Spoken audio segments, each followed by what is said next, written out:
So in this film we're just going to have a look at installing a DCC digital decoder in a Bachmann 00 class 43 Warship.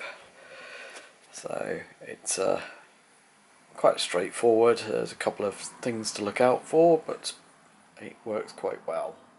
So the loco removed from its box. What I've also done is also unscrew the two body securing screws. So they're just Phillips head screws, and there's one here and one here. And I do say that's got to be a massive improvement on the 8 that we're finding in some of the locos.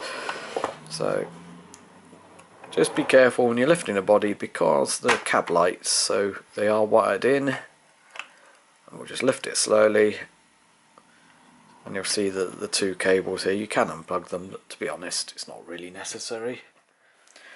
So we have the 21 pin decoder blank and socket here, and what we tend to do is work them from both sides so you're not risking bending the pins.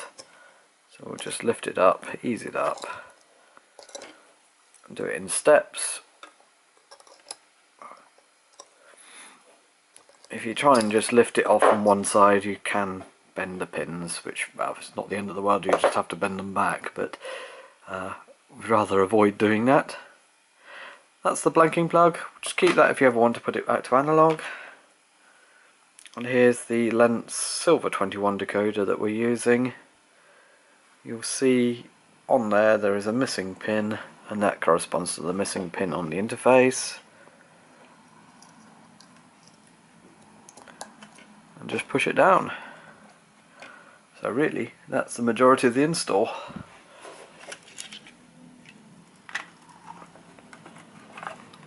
Like it when it's straightforward.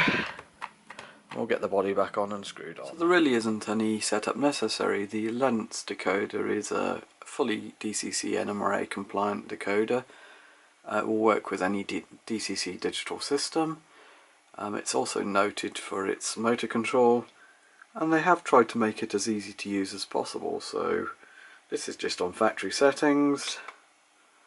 Headlights, change the direction. Cab lights on this model are controlled by F1.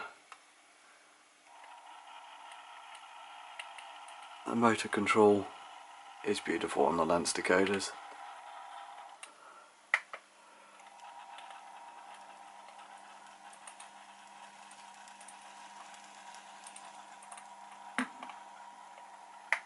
It is also worth noting the running in instructions that Bachmann provide in the manuals. It will just allow all the pickups to bed in and the gearboxes to loosen up, and that will only improve the performance of the model.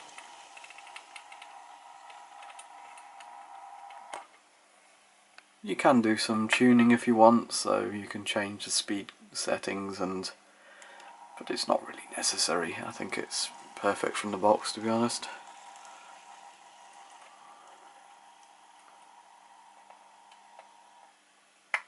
And there we are. It's a very simple process of converting this particular model to DCC.